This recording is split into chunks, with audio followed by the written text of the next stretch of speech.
Positioning statements. So the one from Coca-Cola is for individuals looking for high quality beverages. Coca-Cola offers a wide range of the most refreshing options. Each creates a positive experience for customers when they enjoy a Coca-Cola brand drink. Unlike other beverage options, Coca-Cola products inspire happiness and make a positive difference in customer lives, and the brand is intensely focused on the needs of the consumers and customers. And from that, I adapted for the active consumer in search of a healthy, accessible, and low cost way to refuel throughout the day. Coca-Cola offers a has a wide variety of drink options that are sure to improve energy and mood, providing the same high quality to its customers for over 120 plus years. Coca-Cola is dedicated to inspiring happiness and positivity in the lives of their customers.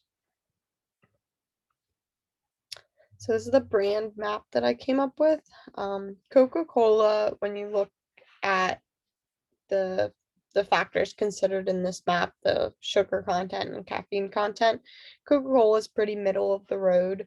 They have a little less sugar than maybe some other carbonated soda type drinks on the market.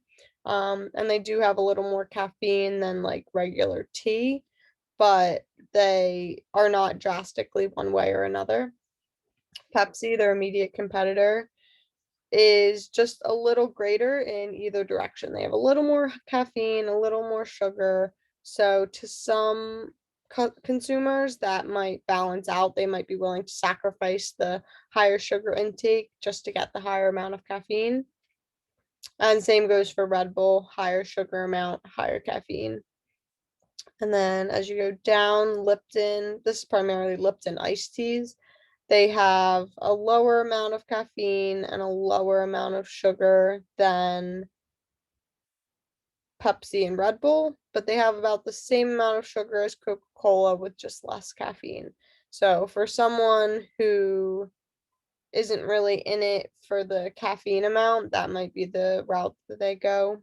And then as you go down, Gatorade, they don't advertise to have caffeine in their products, so their products have zero caffeine, but they do have a good bit of sugar in them, which could give you that little boost of energy that you need, but it's not the healthiest way to go about it. And then in the very far corner is bubbly seltzers, which have no sugar, no caffeine. They're just carbonated water with a little bit of natural flavoring. So that's for the consumer who really just likes the taste of the bubbles or the feeling of the bubbles in their mouth, but aren't really looking for the calorie intake. So, core messages. The one from Coca-Cola is to refresh the world in mind, body, and spirit, to inspire moments of optimism and happiness through our brand's actions, and to create value and make a difference. And from that, I developed striving to inspire happiness and positivity through providing high quality products and always working to improve the lives and communities touched by our brand. Um, so for their packaging strategy, Coca-Cola recognizes that the packaging has a lot to do with how well the customer will accept the product and be drawn to the product. So their new focus is being placed on sustainability and renewable materials, since they realized that that was a section of the market that they were really leaving out. So they've really worked towards getting their product or their packaging materials to be lighter weight, which also helps in distribution. Um, since 2015, they've gotten 7% lighter per liter.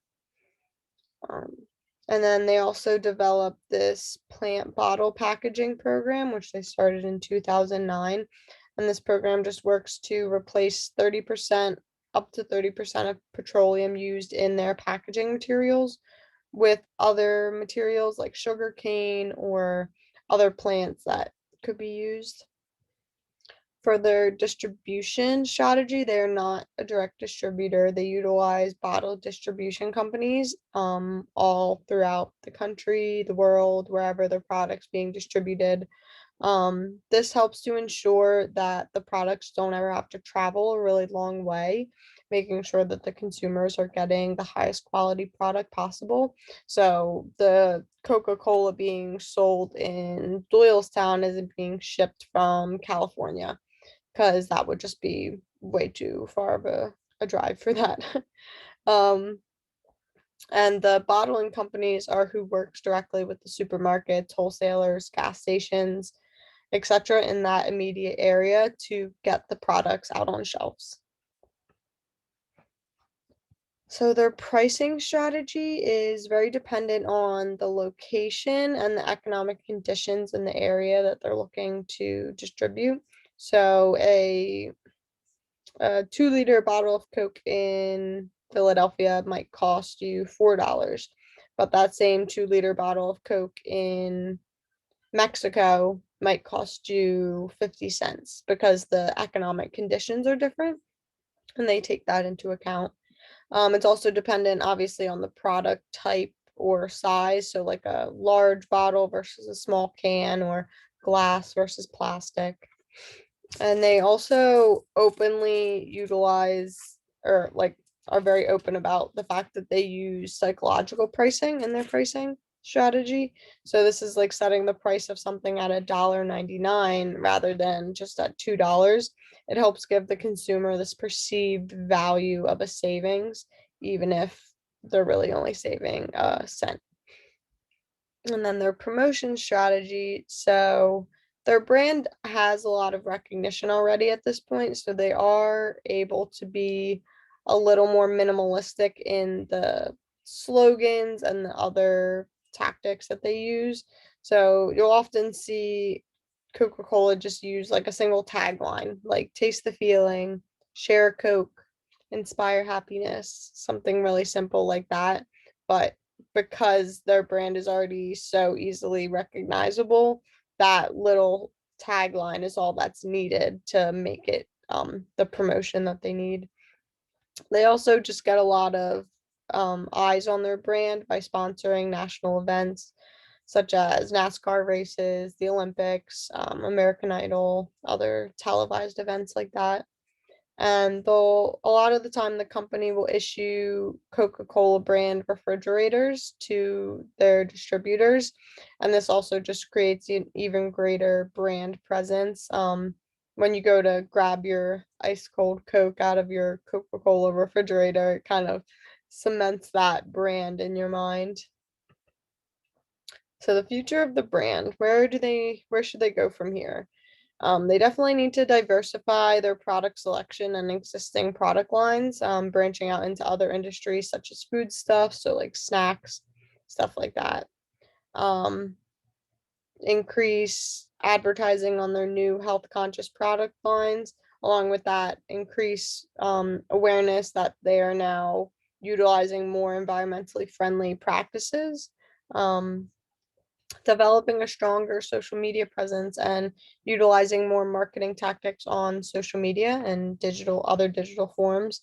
Nowadays, everything is digital. So with the target market being a little bit younger, this is going to be the best way to reach them. And then just working in general to build the brand back up after the hit taken in 2020. All right.